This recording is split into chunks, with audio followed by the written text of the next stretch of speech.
On today's show, Arizona Cardinals on the trade block after the 2026 NFL Draft. There's some names that are surprising, and then there's others that realistically are going to get traded, folks. You're not going to want to miss this show. I'm your host, Joey O'Donohue. Before we dive into it, I want you to comment down below one Cardinals player that you think could be traded. Predict the name that's going to be on this list. Type them down below in the comment section to show you know ball. And that's what we're going to be talking about on today's show. This is Cardinals Today, presented by Prize Picks. Let's get into the video.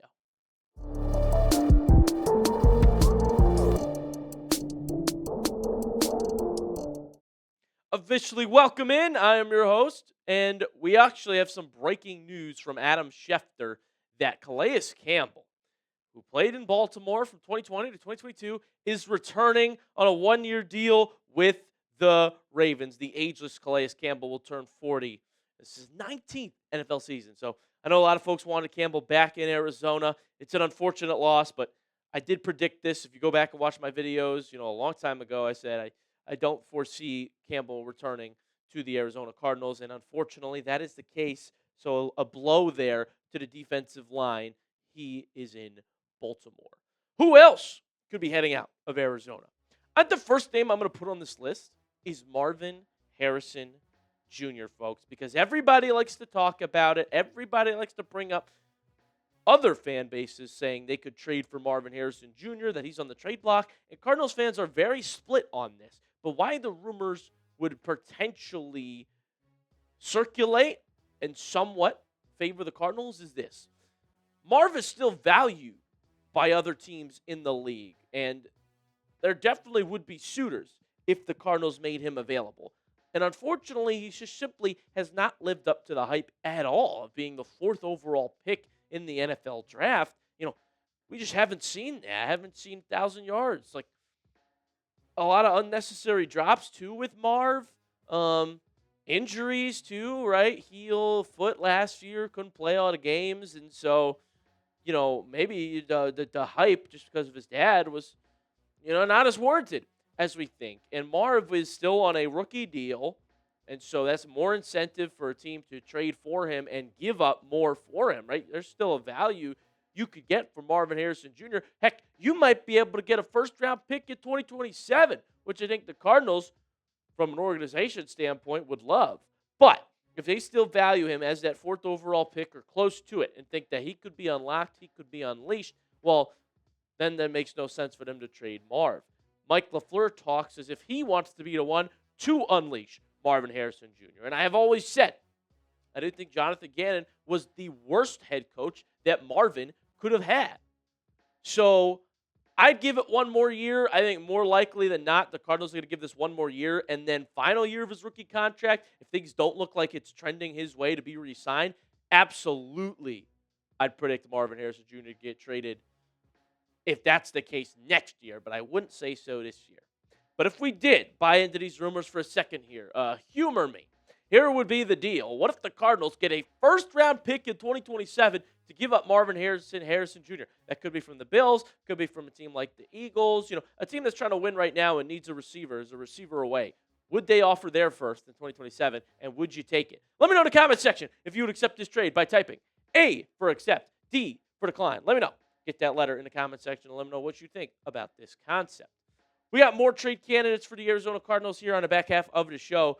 But first, let's give a shout-out to this app that we love. It is Prize Picks. I can't get enough of it. It's the best place to win cash while you watch sports. Playoff basketball is here, big golf tournaments, baseball's underway if that's your thing. And personally, I just love sports, and I love making daily fantasy lineups. You guys can actually follow me on the app and see all of my lineups at JoeyOD1. Get the picks before they even get posted here on the show. You can also follow your friends, share lineups with each other, and explore your favorite celebrity lineups. I've got a lineup for golf, folks. Cameron Young, give me more than 11.5 pars. Also, I'm in on Rio, less than 71.5 strokes. And then I had Jake Knapp, more than half a birdie or better matchup. But Jake Knapp withdrew. And Prize Picks offers injury reboots. So if your player gets injured in the first half and leaves the lineup, you'll get a refund. So it's now a 2-player lineup. I could still win $120. That's why I recommend downloading the Prize Picks app. It's so easy to use. You just pick more or less on a few player stats and then lock in your lineup. and an offer for new users. If you download the Prize Picks app today and use code HMA, you get $50 in lineups when you play your first $5 lineup. The link is in the comment section and description of today's video. And that is code HMA to get $50 in lineups after you play your first $5 lineup. Prize Picks, it's good to be right. I got to put Jacoby on the list, and it probably sounds weird to some. The starting quarterback is on the trade block. Well, that's the state of the Arizona Cardinals, folks. I'm not making this up. Did you know, number one, a report from CBS's Jonathan Jones had come out a month ago that the Cardinals could be willing to part with Jacoby Brissett if the team could get a decent day 3 pick in return. That was reported. And then Jacoby Brissett, a couple weeks ago, according to Ian Rappaport, not attending phase 1 of the offseason program and is asking for an extension that pays him as the starter. Brissett set to make $9 million at 26. Only $1.5 million of it is guaranteed, and he wants security. Wants to be paid as a starter, and he's holding out in the big 26. We have a Jacoby Brissett holdout. And then the Cardinals go ahead and draft Carson Beck high in the 3rd round. They apparently were high on him as well. Jacoby's realistically on the trade block, folks. He was earlier. He definitely is now, especially if he's holding out. Wants an opportunity to play, to start. If he's not going to start, he'd probably rather be a backup in a better situation than the Arizona Cardinals backup quarterback. And everybody's reporting that the Cardinals want a quarterback in 2027, that they're in on the Arch Manning, the Dante Moore, that phenomenal quarterback class that is around the corner. And so Jacoby and his agent are probably looking at this saying, get me out of here if I'm not in your plans. If I'm not going to start this year, I'm not going to start next year, then pay me or trade me. And that's really where we are with Jacoby Brissett. And I'll tell you what, if a good team needs a quarterback, I go back to the Bengals last year who Burrow got hurt, so they actually traded for Joe Flacco. If we get to that situation before the trade deadline where a good team doesn't have a quarterback that can fill in, Jacoby has a high market value. He's probably the best backup quarterback in the league and a serviceable starter. And I think they would go out and trade for Brissett, or maybe someone like the Steelers, a team that needs a quarterback because Aaron Rodgers is holding them hostage, let's say. Rodgers won't tell them if he's coming back or not. They might need to end up trading for a guy who could start and plug and play, and that's a veteran like Jacoby Brissett. So there would be a couple suitors if Arizona can't get a deal done with Jacoby and he wants out, and that's why he's on this list. So I want your opinion on that in the comments section. Does Jacoby Brissett get traded? Type Y for yes, type N for no. Let me know what you think is going to happen here to the quarterback of the Arizona Cardinals with Beck in the mix. Speaking of positions that have a lot of members in the room, that's the running back room. Trey Benson is on the trade block to me, maybe more than anyone else on the list that we've talked about and will talk about so far. I mean, they sign Tyler Algier in free agency. They draft Jeremiah Love 3rd overall. They restructure James Conner's contract to keep him here as a very solid veteran running back. What is Trey Benson's role? What is he going to be? Young player, got hurt. And so I actually think Trey Benson is absolutely out of there if they have a trade partner. Would someone buy on the young running back who was injured last year?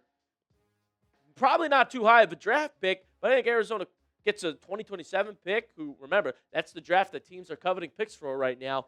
I think Benson's on out with Love and Algier both in the fold here, or James Conner could be the one you name, but I think that Benson being young, probably more likely to have a little bit more value here going forward.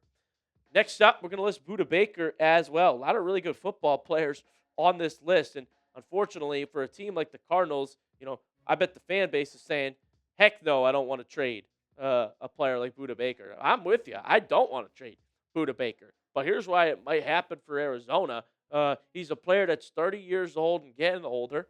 Arizona probably not going to be competitive next year. A team that is going to be competitive and needs a safety, they'd give you something for Budda. It would also save Arizona $16 million in cap space, and with having to release Kyler Murray, gaining that much cap each year is something that will help them in their financials going forward. Only 2 years left on his deal as well.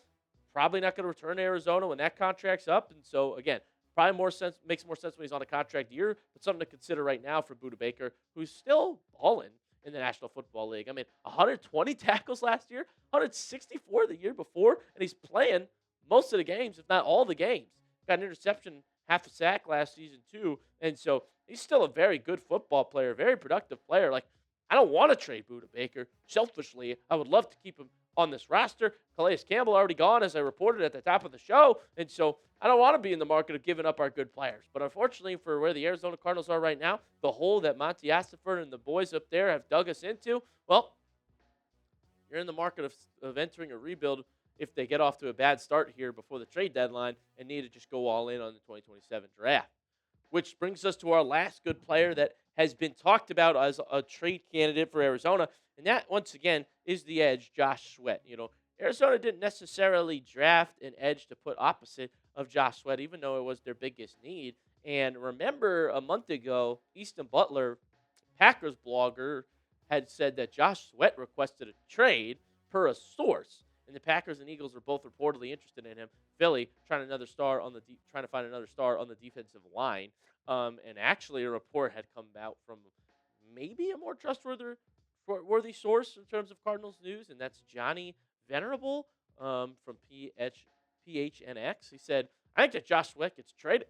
I'll break down some news right now. When Jonathan Gannon got fired, Josh Sweat asked to be traded. Maybe he's cool with Nick Rallis, so it's fine now. I don't know. But he has to get traded." That's the report, folks. I'm not predicting it. I think that Josh Sweat has been a great free agency signing for the Cardinals, and they should do what they can to keep him here. He's not too expensive, but I'll tell you what, a lot of the good players I'm talking about today, if the Arizona Cardinals are off to a bad start, have to go full rebuild, they will get 2027 value for these players at the trade deadline. Really great value for Josh Sweat, again, for a team. The edge market nowadays, you might be looking at a high second-round pick in 2027. So there's a lot you could get. And I think this all depends on how the Arizona Cardinals look heading into the trade deadline this season, right? Does it look like they're a quarterback away and should keep all the good players? Or does it look like, oh, no, we got to tear this thing down, especially the older players, and start getting young and getting 2027 picks? That's why that's the list of 5 that could be on the trade block after the draft, folks, coupled with the running backs and quarterbacks they brought in, and also the direction the organization's headed in. Make sure you subscribe to Cardinals Today if you are a diehard Cardinals fan. I've been your host, Joey O. And again, let me know who you think gets traded in the comment section. I'll see you soon.